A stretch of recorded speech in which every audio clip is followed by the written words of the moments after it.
बोलिए बोलिए, कोई नहीं। प्रियंका गांधी जी से आग्रह करूंगा कि वो आए, हम सबको संबोधित करें। आदरणीय प्रियंका गांधी जी। मेरे प्यारे भाइयों, प्यारी बहनों, राम राम सा।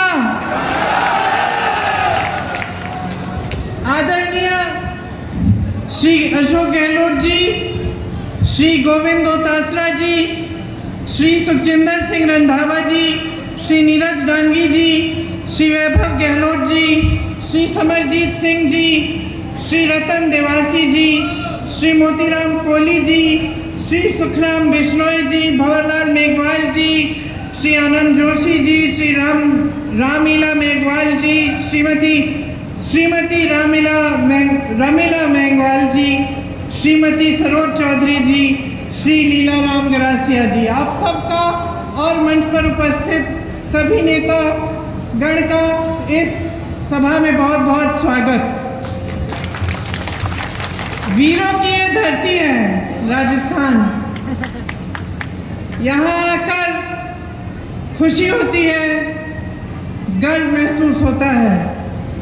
और जालौर तो एक ऐसी जगह है जहाँ के लोग कर्मठ हैं, यहाँ की धरती के मेहनती लोग हैं।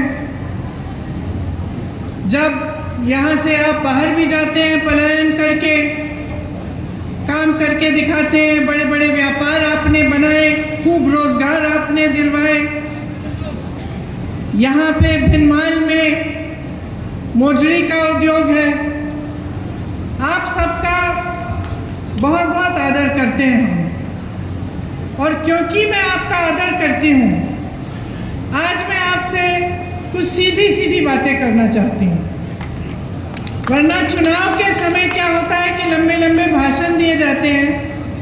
अक्सर आपको भी लगता होगा कि नेता भाषण दे रहा है, लेकिन जो कहना चाह रहा है वो सच्चाई कह रहा है कि नहीं, आपके सामने जो असलियत है वो रख रहा है कि नहीं।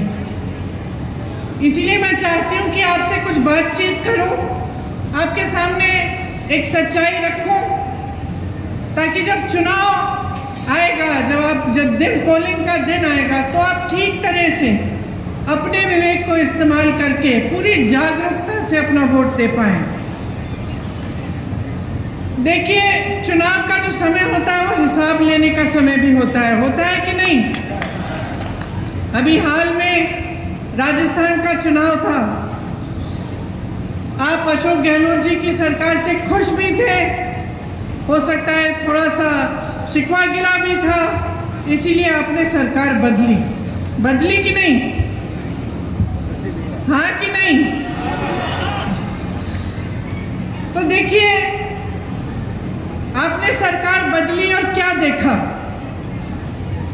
कि जो स्कीमें आपके लिए अशोक जी ने शुरू की थी, जो 25 लाख की बीमा की, स्वास्थ्य बीमा की स्कीम थी, उसको क्या हुआ? कौन बताएगा? बंद हो गई। आपको 25 लाख तक मुफ्त स्वास्थ्य की सुविधाएं मिल रही थी। आज क्या हालात है? आज मिल रही हैं? नहीं मिल रही हैं। आपको जो तमाम सुविधाएं मिल रही थी, आज लगभग उनको बंद किया गया है। और ये इसलिए है कि जो सरकार आपने अब चुनी है अपने प्रदेश में, वो सरकार आपके हित के लिए काम नहीं कर रही है। अब अगला चुनाव आया है, देश का, पूरे देश का चुनाव है, तो सोच समझ के अपना वोट दीजिएगा। आपने खुद अपने प्रदेश में देखा है कि जो आपके लिए अच्छा हो रहा था वो बंद कर दिया गया है। तो क्या पूरे देश में आप ऐसा चाहते हैं? तो ये तय करने का समय है कि आप चाहते क्या हैं। आजकल चुनाव के समय एक अजीब सा माहौल बन गया है। आपने देखा होगा, आपके ध्यान को भटकाने वाली सारी बातें हो रही हैं। बड़े बड़े प्रचार हो रहे हैं, अजीब सी बहकी बातें हो रही हैं। आपने सुना होगा, प्रधानमंत्री जी के भाषण सुने होंगे, कहाँ की बातें करते हैं। अभी राजस्थान आए तो अपने भाषण में कह डाले कि आपके जन जन के आराध्य बाबा रामदेव साहब, उनका जन्म कश्मीर में हुआ।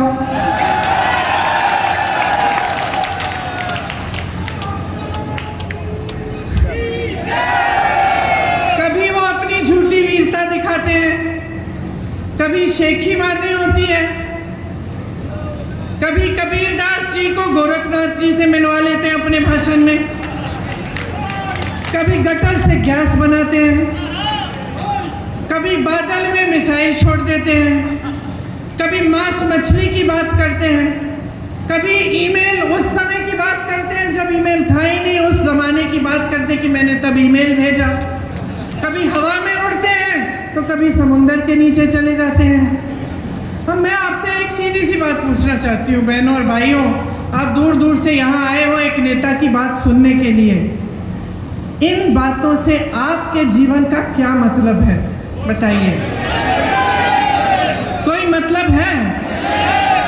मेरी बहनें यहाँ बैठी हैं, सबसे बड़ी आपकी समस्या आज क्या है? क्या है? महंगाई है। मुझे लगता है कि कुछ हो गया है मोदी जी को, समझ नहीं पा रहे हैं। क्या होता है ना, कई बार इतनी सत्ता हो जाती है कि लोग सच्चाई बताते ही नहीं हैं, घिर जाता है इंसान, चाहे उसके संघर्ष की कुछ भी उसका अनुभव होता है, लेकिन जब सत्ता इतनी हो जाती है लोग डरते हैं, अधिकारी डरते हैं, जो साथ में काम करते हैं वो डरते हैं कि असलियत ना बताएं, तो वो इंसान कट जाता है जनता से। और मुझे सचमुच लगता है कि मोदी जी कट चुके हैं देश की जनता से।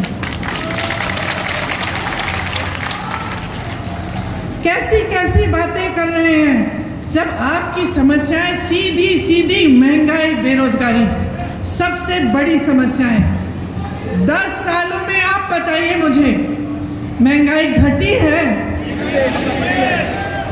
बेरोजगारी बढ़ी है कि नहीं? बढ़ी है ना? आपको मालूम है बहनों, आज 45 साल में सबसे ज्यादा बेरोजगारी ये देश देख रहा है। किसकी बदौलत? मोदी जी की 10 साल की सरकार रही है। आज कह रहे हैं कि सिलेंडर को 400 में बिकवाएंगे, तो पिछले इतने सालों से 1200 में क्यों खरीदवाया? मेरी बहनें सिलेंडर भर नहीं पा रही थी, तब कहा थे मोदी जी चुनाव नहीं था ना बहनें, इसलिए चुनाव नहीं था। अब चुनाव आ रहा है तो सिलेंडर का दाम घट रहा है, चुनाव आ रहा है तो महंगाई घटाने की कोशिश हो रही है। नहीं तो अब तक पेट्रोल डीजल के दाम क्या थे? नहीं तो अब तक आप अगर दुकान जाती हैं, आजकल नवरात्रि का समय है, त्योहार का समय है, आप दुकान जाती हैं अपने बच्चों के लिए कपड़े खरीदने के लिए, अच्छे अच्छे कपड़े पहनेंगे इस समय, या कुछ खरीद और जूते खरीदने के लिए, या फिर सब्जी भाजी खरीदने के लिए अगर आप दुकान जाती हैं तो क्या होता है? घबराहट होती है कि नहीं कि आधी चीज़ें खरीद नहीं पा रही हैं? मुश्किल से आप पैसा इकट्ठा करती हैं। जब कोई बीमार होता है घर में तो इलाज के समय क्या होता है? जमीन बेच देते हैं, अपनी जमीन बेच देते हैं। बच्चों की शादी करानी पड़ती है तो क्या करते हैं? कर्ज लेते हैं। तो जब ये है आपकी स्थिति, जब आपका जीवन हर रोज आप संघर्ष कर रहे हैं, चाहे मेरी बहनें हों, चाहे मेरे भाई हों जो खेती का काम करते हैं, आप बताइए खेती में जो जो सामान आप इस्तेमाल करते हैं वो महंगे हुए कि नहीं? पेट्रोल डीजल तो छोड़िए, लेकिन हर चीज पे आपको जीएसटी देनी पड़ती है कि नहीं? उससे क्या हुआ? आपकी मुश्किलें बढ़ी हैं। खेती किसानी में से जो नौकरियां, जो रोजगार मिलते थे वो बंद हो रहे हैं, क्योंकि खेती से कमाई नहीं हो रही है। जो सामान आपको इस्तेमाल करने होते हैं, चाहे खाद हो चाहे कुछ भी हो, उस पर जीएसटी भर भर के आपकी कमर तोड़ी जा रही है। महंगाई से आप जूझ रहे हैं, आपकी कोई सुनवाई नहीं है। ऐसे कानून लाए थे ये लोग कि सिर्फ बड़े बड़े अरबपतियों के फायदे के कानून। जब किसानों ने आंदोलन किया, दिल्ली में गए, महीनों के लिए सर्दी में बैठे, प्रधानमंत्री जी का घर कुछ किलोमीटर दूर था, प्रधानमंत्री मोदी जी निकले ही नहीं, बात नहीं की, सुनवाई तक नहीं की। ये नहीं सोचा कि लाखों किसान महीनों से सर्दी में बैठे हैं, उनकी कम से कम हम बात सुन लें। फिर फिर क्या हुआ? उस समय उत्तर प्रदेश का चुनाव आ रहा था। उत्तर प्रदेश का चुनाव आ रहा था, किसान बैठे हुए थे बाहर दिल्ली के, महीने बीत गए, किसी ने पूछा नहीं। जैसे ही चुनाव आने लगा, मोदी जी ने काले कानून रद्द कर दिए। तो आप नीति समझिए और नीयत समझिए इनकी नीयत ठीक नहीं है। इनकी नीतियां सिर्फ बड़े बड़े अरबपतियों के लिए हैं। आपने अभी कहा जमीन बेचते हैं अगर ज़रूरत पड़ती है। आपने कहा किसी की शादी होती है, ज़मीन बेचनी पड़ती है या कर्ज लेना पड़ता है। आपने देखा होगा कुछ दिनों पहले एक बड़े अरबपति के बेटे की शादी हुई। आपने देखा होगा कि किस धूमधाम से शादी की। ठीक है, बुरी बात नहीं है, जिसको जैसा करना है करे, लेकिन आपने कभी सोचा है कि इतना पैसा कहाँ से आ रहा है? इतना पैसा कहाँ से आ रहा है?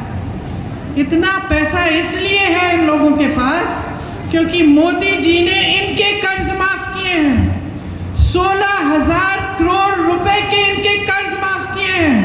अब आप सोचिए, 16,000 रुपए का कर्ज था, माफ किया गया, और जो किसान सड़क पे बैठा हुआ अपना हक मांग रहा था, जो किसान 10,000 रुपए के लिए आत्महत्या कर रहा है, जो किसान कर्ज में डूब रहा है, उसका कर्ज माफ करने की बात ही नहीं।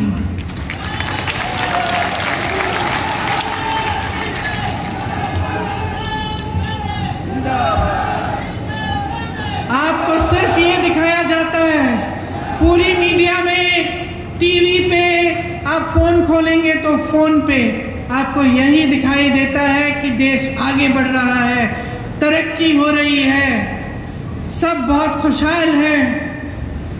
ये सच्चाई है क्या? जब आप देखते हैं कि बड़े बड़े प्रधानमंत्री, बड़े बड़े राष्ट्रपति आ रहे हैं देश में और G20 जैसे बड़े बड़े इवेंट हो रहे हैं, तो हम भी भारतीय हैं, हमें भी गर्व होता है। ऐसी बात नहीं है, आपको भी गर्व होना चाहिए। ठीक है, अच्छा है, लेकिन क्या इसका मतलब ये है कि इस देश की एक और असलियत नहीं है? इस देश की एक सच्चाई ये है कि इस देश का गरीब रोज सुबह शाम संघर्ष कर रहा है। इस देश की सच्चाई ये है कि आप जो यहाँ बैठे हैं, आपकी कहीं कोई सुनवाई नहीं हो रही है इस सरकार में। महंगाई बढ़ती चली जा रही है, बेरोजगारी बढ़ती चली जा रही है, और रोजगार देने के बजाय क्या कर रहे हैं? अग्निवीर जैसी स्कीम ला रहे हैं। राजस्थान ने, उत्तराखंड ने, हरियाणा ने, पंजाब ने, यूपी ने अपने बेटों को अब हमारे सरहद पे भेजा, शहीद होने के लिए भेजा। आज की बात नहीं है, पीढ़ियों से आप भेज रहे हैं। आपके दिलों में देशभक्ति की भावना है, आपके दिलों में देश के लिए प्रेम है। आप कहते हैं कि हमारे बच्चे जाएंगे, रक्षा करेंगे देश की, और आपके बच्चे जैसे ही नौजवान बनते हैं दौड़ लगाना शुरू करते हैं। मैंने आंखों से देखा है। मैं जब गिरफ्तार हुई थी, किसानों का आंदोलन चल रहा था, मैं लखीमपुर खीरी में थी, यूपी में। उस समय कुछ किसानों को एक मोदी जी की सरकार के एक मंत्री ने कुचल दिया था। 6 किसान मर गए थे, शहीद हो गए थे। मंत्री के बेटे ने, शायद मंत्री ने जीप के टायर के नीचे कुचल डाला था। हम उन्हें मिलने जा रहे थे।